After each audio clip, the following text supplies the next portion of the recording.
അയ്യോ അയ്യോ, പേടിയുണ്ടെങ്കിൽ ഒറ്റയ്ക്ക് പോകണ്ട, ഞാനും വരാന്ന് പലതവണ പറഞ്ഞതാ, കേട്ടില്ല? വേറെ ഞാനെ കിടന്നില്ല, ഇപ്പോഴും ഒന്നും മിണ്ടുന്നില്ല.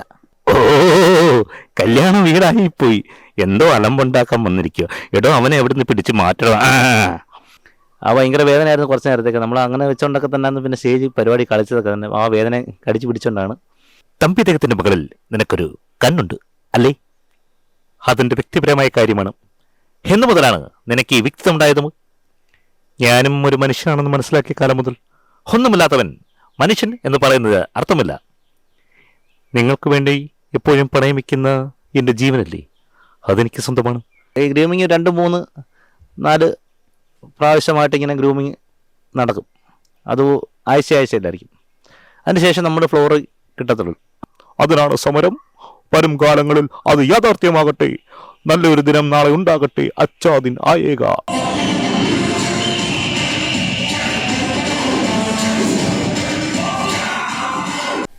മിസ്റ്റർ കുളപ്പള്ളി അപ്പൻ, ഒരു ഗുണമുള്ള കാര്യം അങ്ങോട്ട് പറയട്ടെ.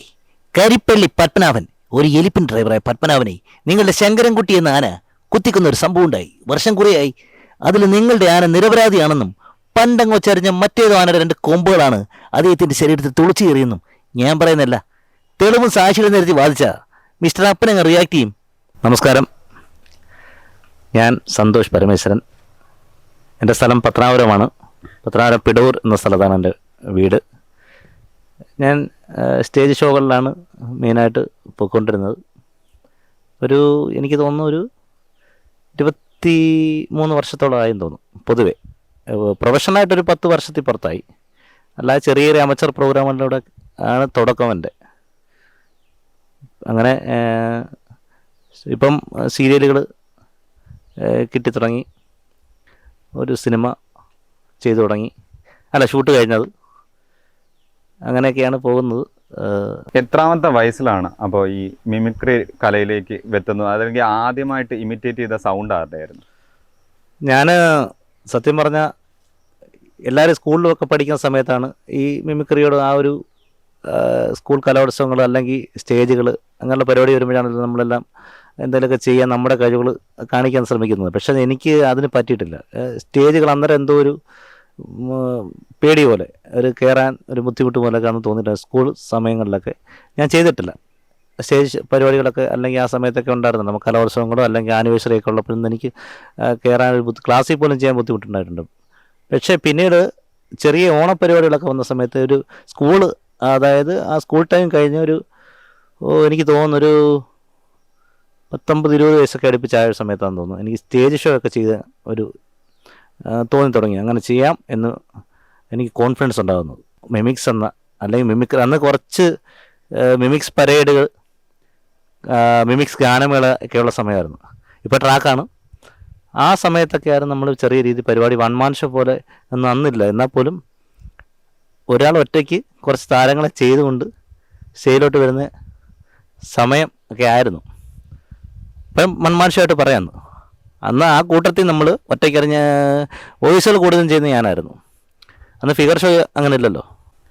ആദ്യമായിട്ട് സ്റ്റേജ് പ്രോഗ്രാമിലൊക്കെ കയറി തോന്നി, അന്നേരം ആദ്യമായിട്ട് അനുകരിക്കുന്ന താരത്തിൻ്റെ സൗണ്ട് ആരുടെയായിരുന്നു? അന്ന് എനിക്ക് ഭയങ്കര ഇഷ്ടം നമ്മുടെ അനശ്വര നടൻ ജയനായിരുന്നു. അപ്പോൾ എല്ലാവരും കൂടുതൽ ഇഷ്ടപ്പെടുന്നത് എല്ലാവർക്കും ഇപ്പോഴും അത് തന്നെയാണല്ലോ. അപ്പോൾ ആ ഒരു വോയിസിനോടാണ് ഏറ്റവും കൂടുതൽ താല്പര്യം. പിന്നെ ജനാർദ്ദനൻ, അങ്ങനെയുള്ള സുരേഷ് ഗോപി, അങ്ങനെയുള്ള താരങ്ങളൊക്കെ ആയിരുന്നു നമുക്ക് ചെയ്യാനൊരു ക്രേസ്. എന്നാൽ പിന്നീട് ഇങ്ങോട്ട് വന്നപ്പോഴത്തേക്ക് അതിനകത്തൊക്കെ മാറ്റം വന്ന് അത്ര നമ്മളെക്കാട്ടി പെർഫെക്റ്റായിട്ട് ചെയ്യുന്ന ഒരുപാട് ആർട്ടിസ്റ്റുകളുണ്ട് ഇപ്പോഴായാലും.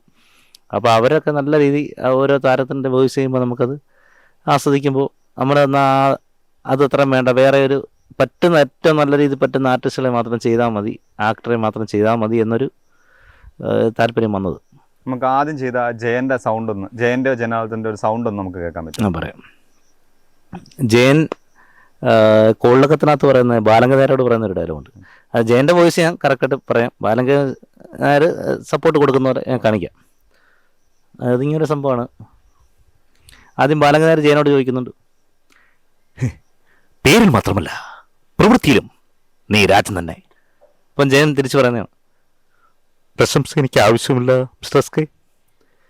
തമ്പി അദ്ദേഹത്തിൻ്റെ മകളിൽ നിനക്കൊരു കണ്ണുണ്ട് അല്ലേ? അതെൻ്റെ വ്യക്തിപരമായ കാര്യമാണ്. എന്നു മുതലാണ് നിനക്ക് ഈ വ്യക്തിത്വം ഉണ്ടായതും? ഞാനും ഒരു മനുഷ്യനാണെന്ന് മനസ്സിലാക്കിയ കാലം മുതൽ ഒന്നുമില്ലാത്തവൻ മനുഷ്യൻ എന്ന് പറയുന്നത് അർത്ഥമില്ല. നിങ്ങൾക്ക് വേണ്ടി എപ്പോഴും പണയം വയ്ക്കുന്ന എൻ്റെ ജീവനല്ലേ, അതെനിക്ക് സ്വന്തമാണ്. അതുപോലും എനിക്കധികമാണ്. ഒരു തെരുവ് തണ്ടിയായ നിന്നെ ഈ നിലയിലേക്ക് ഉയർത്തിയത് ഞാനാണ്. ഞാൻ ഒരു തെണ്ടിയായിരുന്നില്ല. സാഹചര്യം എന്നെ ഒരു പോക്കറ്റ് അടിക്കാരനാക്കി. ജീവിക്കാൻ വേണ്ടി ഒരിക്കലും ഞാൻ അറിഞ്ഞിട്ടില്ല. അങ്ങനൊരു സംഭവമായിരുന്നു. ആദ്യം ജയൻ്റെ മാത്രം വിധിച്ചു. പിന്നെ അന്ന് പലരും പറയുന്നിട്ടുണ്ട്, നീയാണല്ലേ പെൺകുട്ടികളെ ശല്യം ചെയ്യുന്ന അലപരാധി ഷാജി, ഇങ്ങനെയുള്ള സംഭവക്കാരൻ അന്ന്. പിന്നെ നമ്മൾ ഈ സ്പോട്ട് ഡബ്ബുകൾ ഇപ്പോൾ വന്ന സമയത്താണ് നമ്മൾ ആ ഒരു ഇതിലോട്ട് ഈ രണ്ട് സംഭവം വെച്ചുള്ള ഒരു നോക്കിയത്, ആ പടത്തിൻ്റെ കോമ്പിനേഷൻ നോക്കിയത്. അതിനകത്ത് ജയനെയാണ് നമ്മൾ മെയിനായിട്ട് ബൂസ്റ്റ് ചെയ്തത്.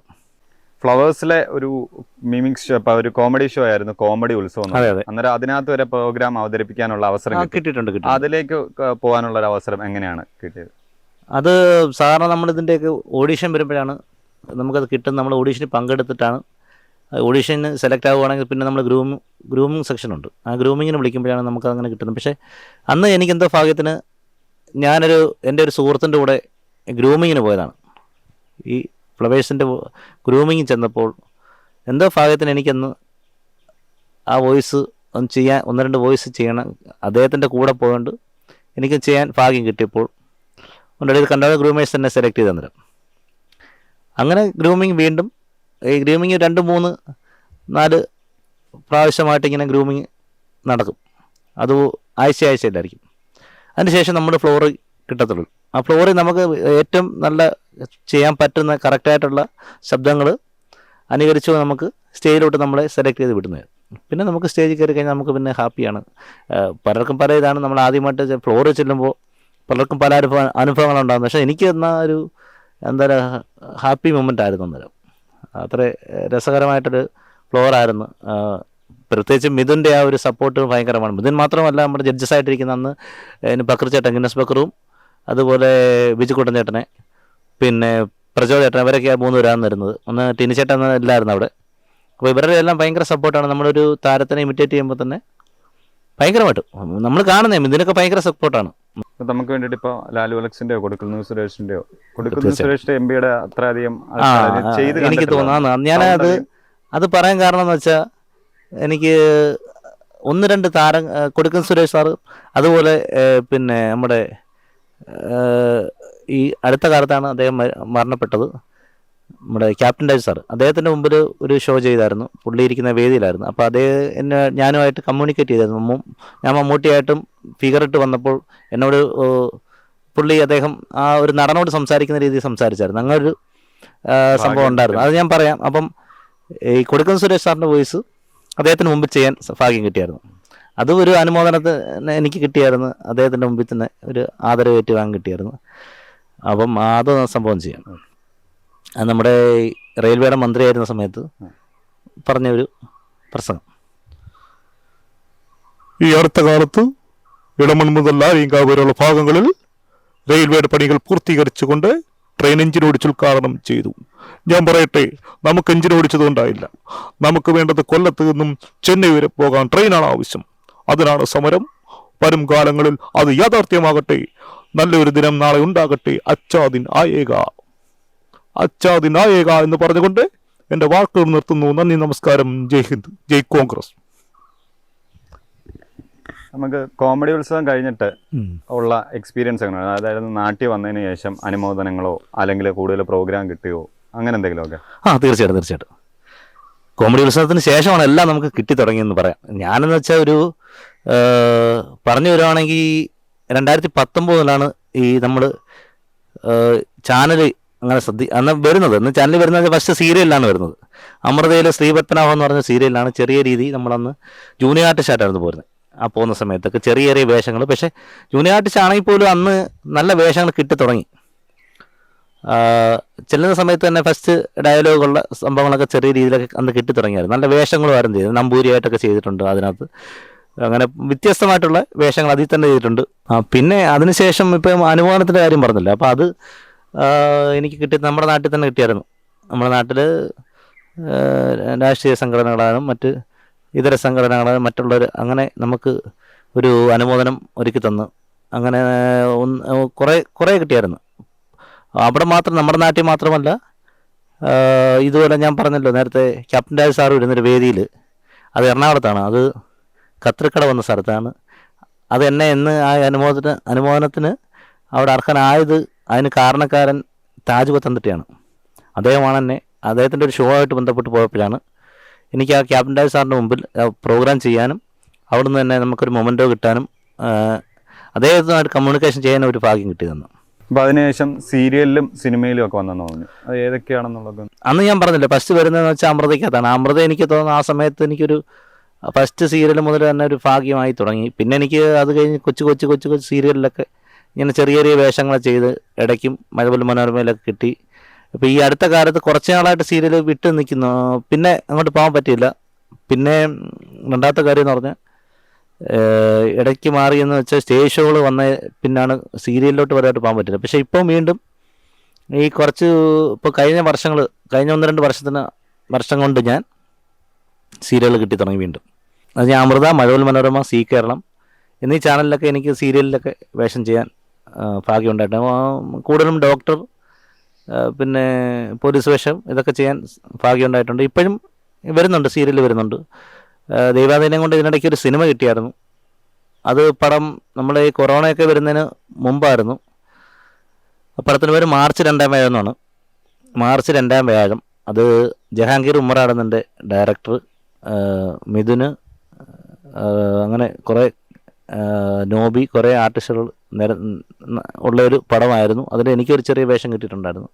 ഫിറോസിൻ്റെ, കിടിലം ഫിറോസ് എന്നറിയപ്പെടുന്ന അദ്ദേഹത്തിൻ്റെ ഒരു സുഹൃത്തായിട്ടൊരു പടം ആയിരുന്നു അത്. അതിനകത്ത് ഒരു വേഷം കിട്ടിയത്. സ്റ്റേജ് പ്രോഗ്രാമിലൊക്കെ പോകുമ്പോൾ ഒരുപാട് മറക്കാൻ പറ്റാത്ത നല്ല അനുഭവങ്ങളും ഉണ്ടാവാം, അല്ലെങ്കിൽ വിഷമം വരുന്ന തീർച്ചയായിട്ടും അതിനകത്ത് എന്തെങ്കിലും ഒന്ന് ഭയങ്കരമായിട്ട് ഒരുപാടുണ്ട്. മോശമായ അനുഭവം എന്ന് പറഞ്ഞാൽ, ഒരു പ്രോഗ്രാമിന് പോയപ്പോൾ നല്ല മഴ സമയമായിരുന്നു. അതെനിക്ക് തോന്നുന്നു ഏനാത്ത് എന്ന് പറഞ്ഞ സ്ഥലത്തിനപ്പുറത്തായിരുന്നു. ഒരു ഓണാഘോഷ പരിപാടിക്കായിരുന്നു. അന്ന് ഈ മഴ ചെറുതായിട്ട് പെയ്യുന്നുണ്ട്.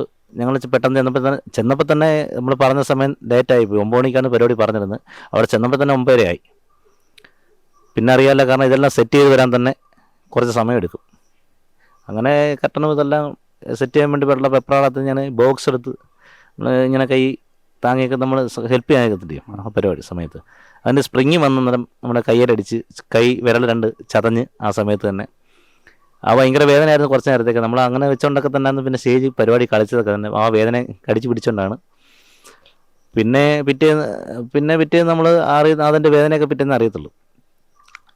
പിന്നെ പരിപാടി സമയത്തൊക്കെ എനിക്ക് കൂടുതൽ അങ്ങനെ പരിപാടി ഈ ഓണാഘോഷത്തിന് ഏറ്റവും കൂടുതൽ പറ്റുന്നത് കാല് മുറിയും ഇങ്ങനെയുള്ള വണ്ടിയിൽ നിന്നൊക്കെ മറിഞ്ഞ് വീഴുകയും എല്ലാം കൂടുതൽ ആ സമയത്തൊക്കെ. അത് പ്രോഗ്രാം ഉള്ള സമയത്തായിരുന്നു.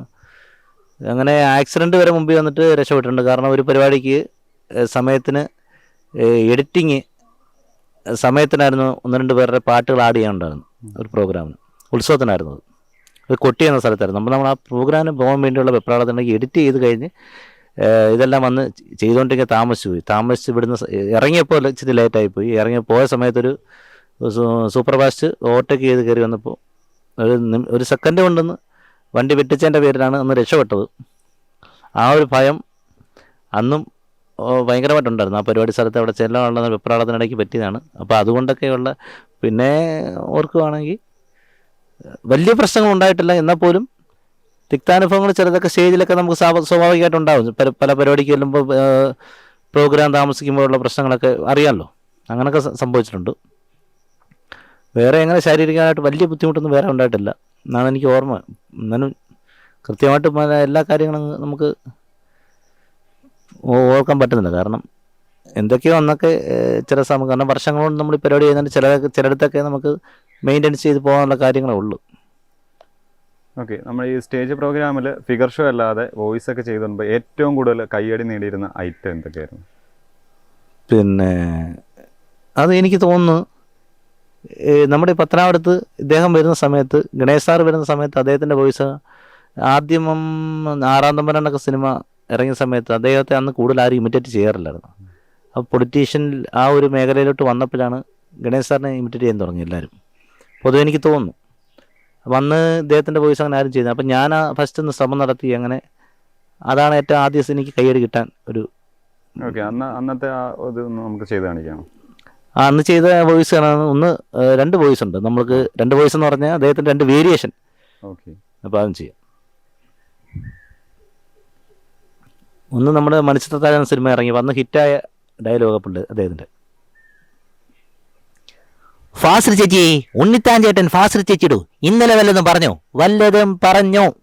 മാടമ്പള്ളി വെച്ച് എന്തെങ്കിലും കണ്ട് പേടിച്ചെന്നോ മറ്റോ? പേടിയുണ്ടെങ്കിൽ ഒറ്റയ്ക്ക് പോകണ്ട, ഞാനും വരാന്ന് പലതവണ പറഞ്ഞതാ, കേട്ടില്ല? വേറെ ഞാനെ കിടന്നില്ല, ഇപ്പോഴും ഒന്നും മിണ്ടുന്നില്ല. അത് ആ പടത്ത് ഇറങ്ങിയപ്പോഴുള്ള ഒരു വോയിസിൻ്റെ ഒരു വേരിയേഷനായിരുന്നു.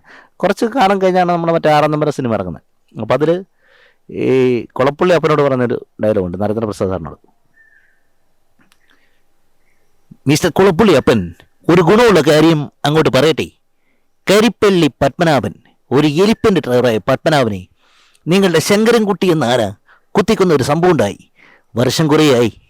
അതിൽ നിങ്ങളുടെ ആന നിരപരാധിയാണെന്നും പണ്ടങ്ങോ ചരിഞ്ഞ മറ്റേതോ ആനയുടെ 2 കൊമ്പുകളാണ് അദ്ദേഹത്തിൻ്റെ ശരീരത്തിൽ തുളിച്ചു കയറിയെന്നും ഞാൻ പറയുന്നല്ല, തെളിവും സാക്ഷിയിലും നിർത്തി വാദിച്ച മിസ്റ്റർ അപ്പനെ റിയാക്ട് ചെയ്യും.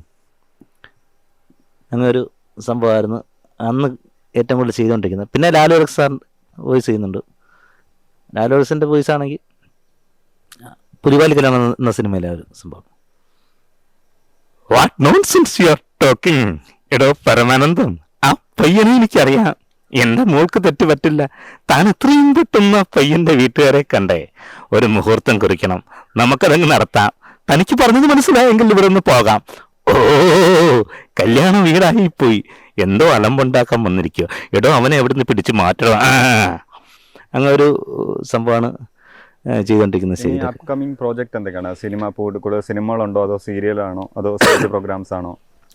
ഇനിയിപ്പം സ്റ്റേജ് ഷോ വരുന്നുണ്ട്, ഇടയ്ക്കുണ്ട്. നമുക്ക് അടുത്ത മാസമൊക്കെ പ്രോഗ്രാം ഉള്ളതാണ്. ഇടയ്ക്കൊക്കെ ചെറിയ എല്ലാ ദിവസവും ഇല്ല, ഇടയിലുള്ള ദിവസങ്ങളിലൊക്കെ പ്രോഗ്രാം ഉണ്ട്. അത് വരാൻ പോകുന്ന സിനിമ എന്ന് പറഞ്ഞാൽ നമ്മളിപ്പം ഷൂട്ടിങ് കഴിഞ്ഞതാണ്. ഇനിയിപ്പോൾ അതിൻ്റെ എഡിറ്റിങ്ങും ഡബ്ബിങ്ങും ഒക്കെ ഉണ്ട്. ഡബ്ബിങ്ങിന് പോകണം. അത് ജോബി വയലിങ്കൽ എന്ന യൂട്യൂബറാണ് ആ പടം പ്രൊഡ്യൂസ് ചെയ്യുന്നത്. അദ്ദേഹത്തിൻ്റെ ഡയറക്ഷൻ പുള്ളി തന്നെയാണ്. അപ്പം അതിനകത്ത് മറ്റ് കഥാപാത്രം എന്ന് പറഞ്ഞാൽ നല്ലൊരു കഥാപാത്രം ചെയ്തേക്കെന്ന് പറഞ്ഞാൽ അരിഷ്ട സുരേഷാണ്. പിന്നെ ബോവനാനുമൂടൻ, കൊല്ലം തുളസി, ഷാജി മാവലിക്കര, വിനോദ്, പിന്നെ അതേപോലെ വൈക്കം ഫാസി, സുമേഷ്, അങ്ങനെ സജി വെഞ്ഞാറമ്മൂട്, സുരാജ് വെഞ്ഞാറമ്മൂടിൻ്റെ ജ്യേഷ്ഠൻ. അങ്ങനെ ഒരു നീണ്ട നിര തന്നെ ആ പടത്തിലുണ്ട്. നല്ല ഒരു പടമാണത്. വിഷ്ണുപ്രസാദ് ആ കൂട്ടത്തിൽ അതിൻ്റെ മെയിൻ കഥാപാത്രമായ ജോബി വയലങ്കലിൻ്റെ ഒരു സുഹൃത്തായിട്ട് ഞാൻ അതിലൊരു വേഷം ഇട്ടിട്ടുണ്ട്. ആ പടം ഉടനെ തന്നെ തിയേറ്ററിലെത്തും. അദ്ദേഹത്തിൻ്റെ ഈ ജോബി വയലങ്കൽ സംവിധാനം ചെയ്യുന്ന 2ാമത്തെ ചിത്രമാണ്. ആദ്യത്തെ സിനിമ സോഫി എന്നൊരു പടമാണ്. 2ാമത്തെ ചിത്രമാണ് ഇപ്പോൾ കഴിഞ്ഞത്. അതിൻ്റെ മറ്റ് അണിയറ പരിപാടികളൊക്കെ പുരോഗമിച്ചുകൊണ്ടിരിക്കുകയാണ്. ഇനി എഡിറ്റിംഗ്, ഡബ്ബിങ് അങ്ങനെയുള്ള പരിപാടികളൊക്കെ ഉണ്ട്.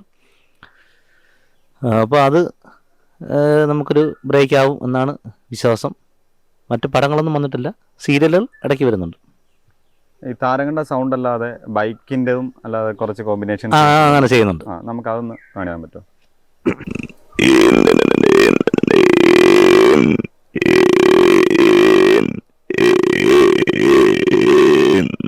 ഇനി ഇത് ഇറങ്ങുമ്പോഴുള്ള ശബ്ദം ഇച്ചിരി വ്യത്യാസമുണ്ട്.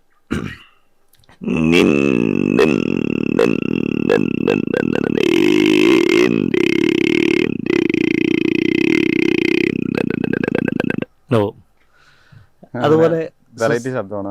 അതെ അതെ, അധികം ഒരുപാട് സ്ട്രെയിൻ ആണെന്ന് തോന്നുന്നു. എടുത്ത് ചെയ്യുന്നതാണ് നമ്മൾ ബ്രീത്ത് എടുത്ത്. അപ്പോൾ ചെയ്യാതിരിക്കുമ്പോൾ ഒരു ചെറിയ ബുദ്ധിമുട്ട് വരുമെന്നേ ഉള്ളൂ. സ്ഥിരം നമ്മൾ സ്റ്റേജ് ചെയ്തുകൊണ്ടിരിക്കാൻ കുഴപ്പമില്ല. ഇപ്പോൾ ഫിഗർ ഷോ വന്നാൽ പിന്നെ ഇത് ഇച്ചിരി കുറഞ്ഞ, അതാണ് വോയിസിൽ ബുദ്ധിമുട്ട് വരുന്നത്. സുസുക്കി മാക്സ് ഉണ്ടാകുമ്പോൾ അതിൻ്റെ ചെറിയൊരു വ്യത്യാസം എന്ന് പറഞ്ഞാൽ അതുപോലെ ഇതുപോലൊക്കെ തന്നെയാണ് അതും വരുന്നത്.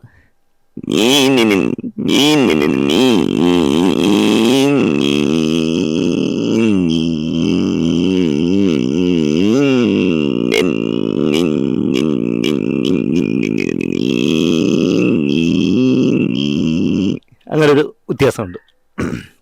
പിന്നെ മരണക്കിടക്കുന്ന വണ്ടി വിടുമ്പോൾ ആദ്യം ഒരു ബൈക്ക് മരണക്കിടക്കിടും, പിന്നെ രണ്ടാമത് അതിൻ്റെ കൂടെ മറ്റൊരെണ്ണം കൂടെ. അപ്പോൾ തമ്മിലുള്ള ഒരു സൗണ്ട് വ്യത്യാസം.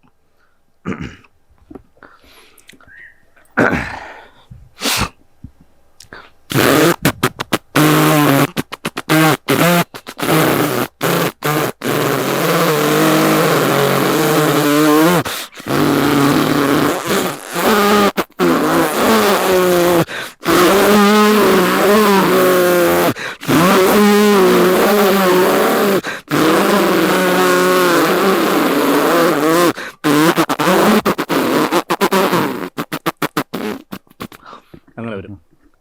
അപ്പം ഇനി ഫ്യൂച്ചർ പ്ലാൻസ് എന്തൊക്കെയാണ്? പുതിയ പ്രോഗ്രാമാണോ വേറെ എന്തെങ്കിലും? ഫ്യൂച്ചർ പ്ലാൻ എന്ന് പറഞ്ഞപ്പോൾ എനിക്ക് ഇത് തന്നെയൊക്കെയാണ്. എനിക്ക് ഏറ്റവും ഇഷ്ടമുള്ള ഒരു കലയെന്ന് പറഞ്ഞാൽ നമ്മുടെ അഭിനയ മേഖലയാണ്. അപ്പോൾ നമ്മൾ ഇതിനകത്ത് എന്തെങ്കിലുമൊക്കെ ചെറിയ കിട്ടുന്ന വേഷങ്ങളൊക്കെ ചെയ്യാൻ സാധിക്കണേ, എനിക്ക് അതിനുള്ള ആയുസ് കിട്ടണമെന്നൊക്കെയുള്ള ഒരു പ്രാർത്ഥനയും കാര്യങ്ങളും ഇവിടെ നമ്മൾ ഇതാണ് എൻ്റെ ഏറ്റവും ഒരു അംബീഷനും ക്രേസും അല്ല ഇതൊക്കെ തന്നെയാണ്, ഫാഷനും അല്ലാതെ തന്നെ. ഓക്കെ, ഈ മിമിക്രി മേഖല അല്ലാതെ ആദ്യം തുടങ്ങിയ മേഖല അത് മിമിക്രി മേഖലയല്ല. ഫസ്റ്റ് ഞാൻ തുടങ്ങുന്നത് ആർട്ട് വർക്ക് ചെയ്യുമായിരുന്നു. ഞാൻ അങ്ങനെയുള്ള എഴുത്ത്, പടം വരപ്പ്, അങ്ങനെയൊക്കെയുള്ള സംഭവങ്ങളുണ്ടായിരുന്നു. അത് ഇപ്പോഴും ചെയ്യുന്നുണ്ട് ഇടയ്ക്കൊക്കെ. പിന്നെ അതിൽ തന്നെ അങ്ങനെ വലുതായിട്ട് രക്ഷപ്പെടാനൊന്നും പറ്റിയിട്ടില്ല ആ മേഖല നോക്കിയിട്ട്.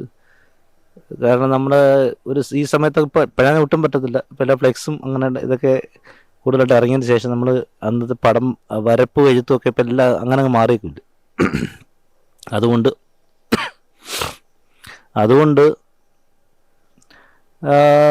അതിൽ നിന്ന് മാറ്റി പിടിച്ച് ഞാൻ. പിന്നെ അന്നും ഇന്നും എല്ലാം പ്രോഗ്രാം ഇതൊക്കെ അന്നേ ഉണ്ട്, ഇപ്പോഴും ഉണ്ട്. പക്ഷെ മറ്റുള്ള ജോലിയായിട്ടൊക്കെ പോയപ്പോൾ എന്ന് വെച്ചാൽ പിന്നെ ഇടയ്ക്ക് കുറച്ച് നാളായിട്ട് ഞാനൊരു ക്ലർക്കായിട്ട് പോകുന്നുണ്ടായിരുന്നു, ഒരു വക്കീലിൻ്റെ ഉമസ്ഥനായിട്ട് പോകുന്നുണ്ടായിരുന്നു. കുറച്ച് നാളായിട്ട് അതുണ്ടായിരുന്നു. പിന്നെ പ്രോഗ്രാമൊക്കെ ആയതിനു ശേഷം അതിന് പോകാൻ പറ്റാതായി. Art work കളഞ്ഞിട്ടില്ല. പിന്നെ ഇതാണ് നമ്മുടെ പ്രേക്ഷകർക്ക് വേണ്ടിയിട്ട് ഇനി ഇനി എന്തെങ്കിലും? എനിക്ക് തോന്നുന്നു ജനാർദ്ദൻ ചേട്ടൻ്റെ വോയിസും ചെയ്യും. അപ്പോൾ ഒരു പാട്ട്, ഇപ്പോഴത്തെ ഒരു ലേറ്റസ്റ്റ് ഒരു സോങ് അദ്ദേഹം പാടുന്ന പോലെ. ഓ ചിന്താവര് തോള് കയറി എങ്ങനെ എടുക്കും ശ്വാസം കൂടത്തുള്ളു. ഓ അടിച്ചൊടിക്കണ അവന്റെ കാല് എന്തെയല്ല അവന്റെ. നമ്മുടെ രാഷ്ട്രീയ പ്രവർത്തകരുടെ ആരെങ്കിലും സൗണ്ട് ചെയ്യോ? എംഎംഎസിന്റെ വോയിസ്. ഓക്കെ. സംഘടനാ മര്യാദകൾ ലംഘിച്ചുകൊണ്ട് മുന്നണി കർമ്മങ്ങൾക്ക് തന്നെ കോട്ടം നെട്ടുന്ന വിധത്തിൽ അത് കോൺഗ്രസിന്റെ വക്താവായ ഞാൻ കൺവീനറായ കമ്മിറ്റിയിൽ വിശ്വാസം നഷ്ടപ്പെട്ടുവെന്ന് കോൺഗ്രസിന്റെ മറ്റ് MLA-മാർ പറഞ്ഞപ്പോൾ പിന്നീട് ആ സ്ഥാനത്ത് തുടരാൻ ഞാൻ ആഗ്രഹിക്കുന്നില്ല, ഞാൻ രാജിവെച്ചു. അതാണ് രാജിക്ക് കാരണം. ഈ ക്യാപ്റ്റൻ ആയി സാറിന്റെ അദ്ദേഹത്തിന് മുമ്പ് ഞാൻ ഒരു പരിപാടി ചെയ്തായിരുന്നു. അന്നേരം എനിക്ക് പെട്ടെന്ന് ഓർമ്മ വന്ന് ശ്രമിക്കാം. നിന്റെ തലയ്ക്ക് മുകളിൽ 100 പേരുടെ ആജ്ഞയുണ്ട്, എന്റെ തലയ്ക്ക് മുകളിൽ ഒന്നുമില്ല. എടാ, സർക്കാർ തന്നെ മറ്റുള്ളവർ ചെലവില മോനെ, നീ എന്നോടൊപ്പം കുടിക്കൂ. ഇതിനെല്ലാം പ്രത്യേകപരമായി 25,000 രൂപ ഫ്ലൈറ്റ് ടിക്കറ്റ് മാത്രം എടുത്തു തന്നാൽ മതി, മറ്റൊന്നും ഞാൻ ആവശ്യപ്പെടുത്തില്ല.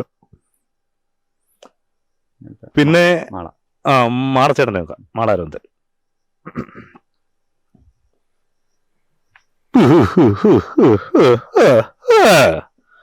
പറയും ഋഷീദേ, പിശാച് പുറിയെ, നീ വല്ലാണ്ട് ഇരിക്കുക. നിന്റെ ക്ലിപ്പിടും ക്ലിപ്പ് പ്ലാസ്റ്റിക് പ്രൊട്ടക്ഷൻ കുട്ടവശം എന്റെ മോ വളല്ല ഉള. അയ്യോ അയ്യോ അയ്യോ. ഒരുപാട് നന്ദി നമുക്ക് ഇത്രയും നേരം ഇത്രയും താരങ്ങളെ അനുകരിച്ച് തന്നതിനും.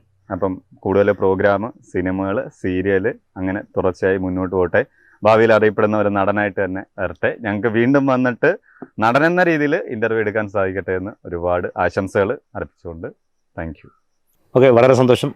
കേരള ടോക്സിൻ്റെ വോയിസ് ഓഫ് ദ പീപ്പിൾ എന്ന ഈ നിങ്ങളുടെ ഈ ചാനലിൽ പങ്കെടുക്കാനും ഈ ഒരു പ്രോഗ്രാം ചെറിയ രീതിയിലാണ് ചെയ്യാനും സാധിച്ചതിനും വളരെ സന്തോഷമുണ്ട്. സ്പെഷ്യലി ജിബിനും ഇതിൻ്റെ മറ്റ് പ്രവർത്തകർക്കും എൻ്റെ സ്പെഷ്യലി താങ്ക്സ്.